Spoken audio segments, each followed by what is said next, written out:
ರಾಜ್ಯ ಸರ್ಕಾರಗಳು ತಮ್ಮ ಪಾಲಿನ 40ರಷ್ಟು ಹಣ ಬಿಡುಗಡೆ ಮಾಡಿದರೆ ಕೇಂದ್ರ ಸರ್ಕಾರ ಹಣ ಬಿಡುಗಡೆ ಮಾಡ್ತಿದೆ ಅನ್ನುವಂಥ ಒಂದು ಏನು ನಿಯಮ ರೂಪಿಸಿದೆ ಮತ್ತು ಹಿಂದೆ 90-10 ಅನುಪಾತದ ಹಣಕಾಸು ನಾವು ಕೊಡಬೇಕಾಗಿತ್ತು. ಕೇಂದ್ರ ಸರ್ಕಾರ 90% ಕೊಡ್ತಾ ಇತ್ತು, ರಾಜ್ಯ ಸರ್ಕಾರ 10% ಕೊಡ್ತಾ ಇತ್ತು. ಈಗ ಅದು ಬದಲಾವಣೆ ಮಾಡಿ 60-40 ಮಾಡಿದ್ದಾರೆ. ಇಷ್ಟೆಲ್ಲ ತೊಂದರೆಗಳಿದ್ದು ರಾಜ್ಯ ಸರ್ಕಾರಗಳ ಮೇಲೆ ಹೆಚ್ಚಿನ ಹೊರೆ ಬಿದ್ದರೂ ಸಹಿತ ಮತ್ತೇನು ಬಡವರಿದ್ದಾರೆ, ಹಿಂದುಳಿದವರಿದ್ದಾರೆ, ಕೂಲಿ ಕಾರ್ಮಿಕರಿದ್ದಾರೆ, ಕೃಷಿಕರಿದ್ದಾರೆ, ಪರಿಷ್ಠಾತಿ ಪರಿಷ್ಠ ಪಂಗಡದವರಿದ್ದಾರೆ.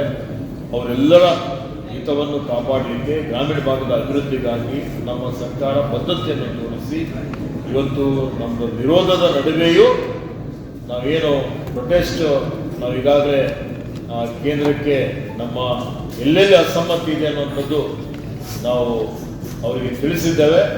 ಅದರ ನಡುವೆ ಸಹಿತ ಇದನ್ನು ಜಾರಿಗೆ ಮಾಡಬೇಕು ಅನ್ನೋಂಥ ಒಂದು ತೀರ್ಮಾನವನ್ನು ಮಾಡಿದ್ದೇವೆ ಅನ್ನುವಂಥ ಮಾತು ರಾಜ್ಯದ ಜನತೆಗೆ ನಾನು ತಿಳಿಸಲಿಕ್ಕೆ ಇಷ್ಟಪಡ್ತಾ ಇದ್ದೇನೆ.